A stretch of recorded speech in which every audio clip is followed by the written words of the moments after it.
Yang saya hormati, hari ini kami bersama-sama dengan Eni, ada yang saya hormati Pak Kiro Antonio Plegera. Beliau adalah Kepala Perwakilan untuk Asia Pasifik dan Middle East terhadap pimpinan Eni. Ini kita di SDM semua lengkap, ada Wamen, ada Sekjen, ada Kepala BPH Migas, Sekjen Den, semua Dirjen ada di sini, Kepala SKK Migas, Pak Dirjen Migas. Dan saya ucapkan terima kasih kepada teman-teman media atas kehadirannya. Kami mau mengumumkan sesuatu yang kami anggap penting dan ini merupakan bagian daripada sejarah daripada proses eksplorasi dalam rangka mencari cadangan-cadangan migas di negara kita. Kita tahu bahwa dalam kondisi geopolitik dunia yang tidak menentu, ketegangan di Timur Tengah, Selat Hormuz ditutup, berdampak pada sebuah dinamika perekonomian yang mengarah kepada ketahanan energi di masing-masing negara. 20-25%, bahkan 30% total produksi daripada migas yang melewati Middle East itu yang memenuhi kebutuhan dunia. Nah, kita sendiri, teman-teman, bahwa setiap tahun konsumsi kita 1,6 juta barel per day dan lifting kita baru mencapai 605.000 barel per day di tahun 2025 dan 2026 diharapkan bisa 610.000 barel per day. Tapi target Bapak Presiden Prabowo kepada kami sebagai pembantu atas arahan dan perintahnya di 2030 harus bisa mencapai 900 sampai dengan 1 juta barel per day. Dengan demikian, maka menuju swasembada energi itu kita harus mampu memenuhi stok kebutuhan kita dengan memanfaatkan cadangan-cadangan di negara kita. Nah, kaitannya dengan itu saya memberikan apresiasi yang setinggi-tingginya kepada Eni, ya Pak Giro Antonio dan Kepala Perwakilan yang baru, ini baru 2 minggu ini. Pak siapa namanya? Mirko, thank you ya. Baru 2 minggu dia. Nah, saya mau mengumumkan teman-teman bahwa Eni baru mendapatkan satu wilayah kerja baru, Giant, dari blok Geliga yang menghasilkan 5 triliun cubic feet untuk gas dan kita mendapat kondensat kurang lebih sekitar 300 juta barel minyak ekuivalen. Dengan demikian, maka Eni pada 2028 itu bisa kita maksimalkan mencapai kurang lebih sekitar 2000 mm untuk gas. Sekarang produksinya kurang lebih sekitar 600 sampai 700. Nanti di 2028 kita akan berkembang di sekitar kurang lebih 2000 mm. Di 2030 itu akan kita kembangkan menjadi 3000 mm. Jadi ini sesuatu yang luar biasa sekali. Ini Giant. Dan dengan demikian selain daripada gas, kita juga menemukan nanti di 2028 itu kita sudah mulai produksi kondensat itu kurang lebih sekitar 90.000 barel dan di 2029-2030 itu bisa nambah lagi menjadi 150.000 barel. Ini adalah strategi untuk bagaimana gas kita tidak kita lakukan impor dari negara manapun, kita harus memenuhi kebutuhan dalam negeri kita. Dan gas ini kita akan dorong untuk industri hilirisasi. Dan yang kedua, ini akan mengurangi impor crude kita dengan penambahan kondensat kurang lebih sekitar 90 sampai 150 ribu barel nanti pada tahun 2030. Nama bloknya saya ulangi ya, Kelegia, ini di Kalimantan Timur. Ini di Kalimantan Timur. Yang petanya, ada petanya sini enggak? Petanya itu kurang lebih sekitar di atas 12 mil dari daratan Kalimantan Timur. Yang kedua, saya juga menyampaikan kepada teman-teman bahwa sebelum ditemukan yang blok Kelegia, kita juga menemukan blok gula. Nah, blok gula ini menghasilkan kurang lebih sekitar gas 2 triliun kubik feet dan 75 juta barel kondensat ekuivalen dengan 75 juta tadi. Maka totalnya untuk gas dari 2 blok ini, Kelegia dan gula, itu menghasilkan 7 triliun kubik feet yang akan mulai berproduksi 2028 dan 3.750.000 barel daripada konsentrat ekuivalen dengan minyak. Nah, saya pikir teman-teman ini adalah bagian strategi. Ini baru satu ya, ini ya. Kita belum bicara tentang blok Abadi Masela. Kita juga belum berbicara tentang blok yang lain. Jadi kami sekarang di Kementerian SDM itu berpikir seperti, ya ibarat main bola itu seperti Barcelona, bertahan dan menyerang. Jadi kita mempertahankan produksi lifting yang ada, tapi juga kita menyerang untuk mencari potensi-potensi yang baru. Nah, diharapkan nanti di 2029, 2030 apa yang menjadi perintah Bapak Presiden untuk bisa kita mencapai lifting kita di angka 900.000 sampai 1 juta. Dengan ini saya pikir semakin hari semakin mulai membuahkan hasil. Karena sekarang 610.000, 2027 akan naik lagi, kemudian 2028 tambah 90.000, kemudian 2029, 2030 akan tambah lagi sekitar 150.000. Jadi insya Allah lah, ini memang butuh perjuangan keras. Saya pikir teman-teman dengan demikian, maka kami dapat memastikan bahwa untuk produksinya, saya tadi bicara sama pimpinan Pak Kairo, ini akan kita memanfaatkan optimalisasi terhadap pasar domestik. Selain itu memang kita akan menyisihkan sebagian untuk pasar ekspor. Karena kita juga butuh pasar luar. Kalau tidak nanti LPG kita nggak dikirim nanti kalau dari luar. Nah, selain ini saya akan meminta kepada Kepala SKK Migas untuk mengecek jenis daripada gasnya. Kalau gasnya C3 C4-nya cukup untuk kemudian kita bangun industri LPG, maka kita akan bangun langsung industri LPG di Kalimantan Timur untuk kemudian bisa memenuhi sebagian kebutuhan domestik kita. Karena kita mulai tahun ini juga untuk lote itu membutuhkan kurang lebih sekitar 1,5 juta ton sebagai bahan baku daripada industri dia yang ada di Cilegon.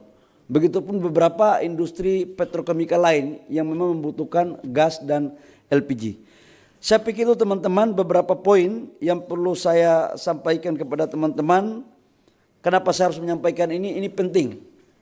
Di era kondisi dunia yang hampir semua dunia sekarang menjaga cadangan mereka. Dan memang ini sekali lagi kita bersyukur kepada Tuhan bahwa ini anugerah yang diberikan. Dan kita harus betul-betul fokus dalam rangka menjalankan perintah Bapak Presiden untuk mencari sumber-sumber minyak baru. Inilah hasil eksplorasi dan setelah ini mereka juga akan melakukan pengembangan untuk melakukan eksplorasi dari beberapa wilayah lain selain daripada wilayah Kalimantan Timur.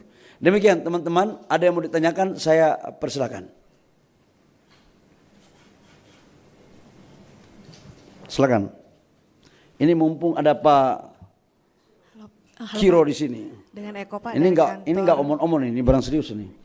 Dengan Eko Pak dari kantor Berita Bloomberg mau tanya, tadi kan sudah ada target ya Pak 2028 akan mulai produksinya. Itu apakah POD-nya sudah masuk ke pemerintah atau SKK gitu. Terus kira-kira kapan bisa disetujui POD-nya. Terus yang kedua, kalau untuk produksi gas yang saat ini ada Pak, terutama LNG, apakah pemerintah akan juga menambah alokasinya untuk konsumsi dalam negeri. Itu aja Pak, terima kasih.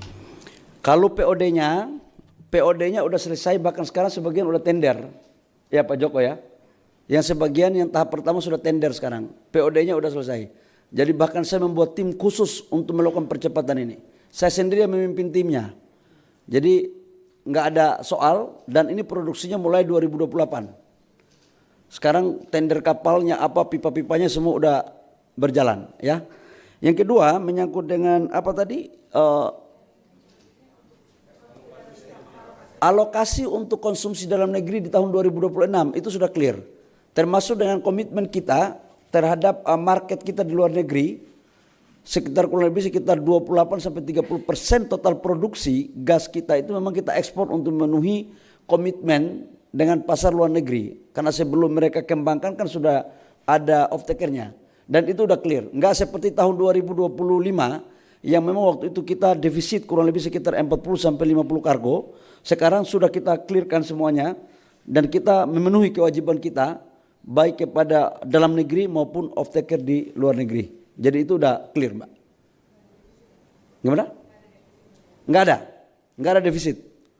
Kalau ekonominya naik pasti penambahan lagi. Kalau penambahan lagi kita cari akal lagi. Memang kita hidup ini harus butuh akal banyak agar menyelesaikan. Ya, saya persilakan kalau masih ada yang lain. Oke. Oh, silakan. Izin Pak Menteri saya. Ini coba dijelaskan kepada Pak Kairo, mana adik-adik, Dimas. Jangan saya ngomong dia nggak paham, bahaya nih. Lu translator, waduh kacau. Bahaya nih. Jangan kau pikir laki-laki ini dari fak-fak saja. Aduh kacau ini. Lu translator dulu, kasih kursi. Yuk Dimas, no. Yuk. Harus bisa mengerti, tahu apa yang saya jelaskan.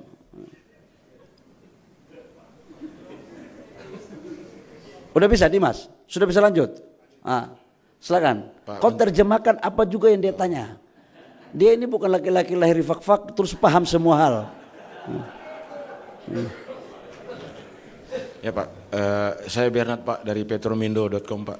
Mau klarifikasi Pak, itu tadi blok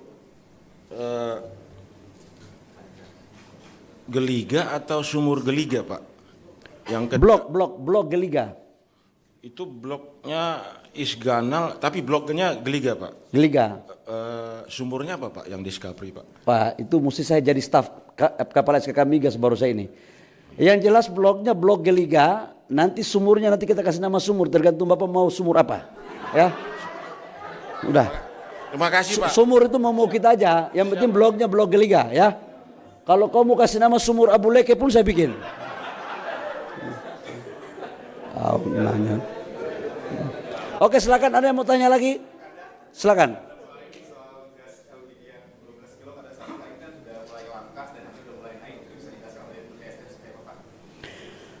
Ada hubungannya nggak dengan ini? Nanti habis ini doorstop aja ya. Masih resmi ini. Ya. Silakan. Yang tidak ada kaitannya dengan ini biar laki-laki bule ini tidak dengar ya. Ini sesama domestik. Urusan domestik jangan dibawa ke urusan global, bahaya. Silakan.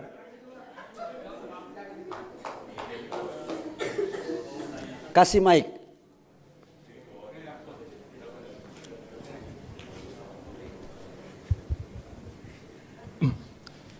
Reno Pak dari Bis Indonesia, izin Pak mungkin mau menanyakan Pak dorongan dari pemerintah sendiri nih Pak untuk mengakselerasi proyek-proyek gas ini yang udah ditemukan ini seperti apa? Mungkin evaluasi dari kayak blok-blok sebelumnya kayak Masela yang progresnya maka waktunya cukup lama ya Pak. Terus mungkin bisa dielaborasi Pak roadmap optimalisasi cadangan gas dalam negeri akan seperti apa sih Pak? Mengingat Indonesia kan cadangan gasnya kan besar banget ya Pak ya. Terima kasih Pak, itu aja. Yang pertama, makasih ya Pak, dari media Indonesia ya. Oh, Bisnis Indonesia. Hari ini saya keluar di artikel apa, bisnis atau di media ya. Aku lihat foto aku gagah betul hari ini. Sekali-sekali melihat muka sendiri. Jadi yang pertama, apa sih yang dibutuhkan akselerasi dari pemerintah untuk mendorong agar ini percepatan? Sebagai bentuk keseriusan daripada pemerintah, saya meminta kepada Kepala SKK Migas dan Wamen untuk langsung mengasistensi secara teknis. Dan ketuanya langsung saya yang pimpin. Ini bukan lagi akselerasi, ini kakaknya akselerasi ini. Kenapa? Kami kan menganggap ini sangat penting. Di tengah kondisi kayak begini, ini dibutuhkan survival mood. Tidak ada kata untuk memperlambat. Hanya ada satu kata, mempercepat. Kalau ada aturan yang menghambat, kita percepat. Kalau yang susah, kita mencoba untuk memediasi. Kalau ada staf yang memperlambat, kita rumahkan. Supaya jangan membuat gerakan tambahan. Kita ini nggak main-main, urusan energi ini nggak main-main. Yang kedua, menyangkut dengan peta tentang energi, nanti forum khusus ya, saya jelaskan tentang kondisi gas kita nanti ke depan. Yang penting saya umumkan untuk Eni. Yang ketiga, saya harus mengapresiasi kepada Eni. Jujur aja, saya itu kan orangnya objektif aja. Kalau bagus saya akan bilang bagus. Kalau nggak bagus saya akan bilang nggak bagus. Ini berbeda dengan Impex. Kalau mereka ini kerjanya dulu cepat, tak, sudah hasilnya lapor. Nah, kalau yang lain ini omong dulu, tidak tahu hasil kapan. Makanya kita butuh langkah-langkah taktis. Itu, jadi saya mengapresiasi lah. Dan ini adalah kolaborasi yang baik. Mereka juga melakukan kerjasama dengan Pertamina. Saya minta untuk mereka juga harus ada kolaborasi dengan Pertamina. Selain itu kita harus memberikan opsi juga untuk mereka membuat kerjasama dengan perusahaan-perusahaan lain di luar Indonesia yang bisa berkolaborasi dalam rangka percepatan untuk bagaimana mengeksekusi dan meningkatkan lifting terkait dengan produksi. Begitu. Saya pikir cukup ya. Saya tahu kalian tunggu saya doorstop toh. Ada yang mau ditanyakan ke Pak Siro? Enggak ada? Oke Pak Siro, sini kita foto di sini biar mereka lihat. Joko sini, kepala saya. Yuk kan biar. Ini Pak Siro ini yang tadi ya, headquarter untuk Asia Pasifik dan Middle East. Kemudian ini adalah perwakilan Eni yang baru. Pak siapa namanya? Mirko Araldi. Kalau yang ini kepala SKK Migas, kepalanya udah botak terus.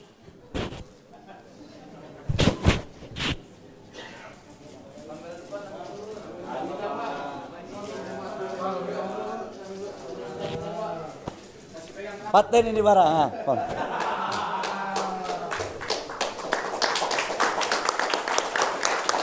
Thank you. Ya. Yes, thank you. Tomorrow ya. Tomorrow meeting 11 ya. 11. Ya. You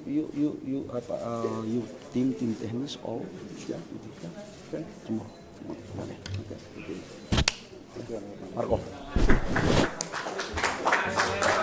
Oke, makasih. Itu yang resminya. Sekarang yang tidak resmi saya ke situ.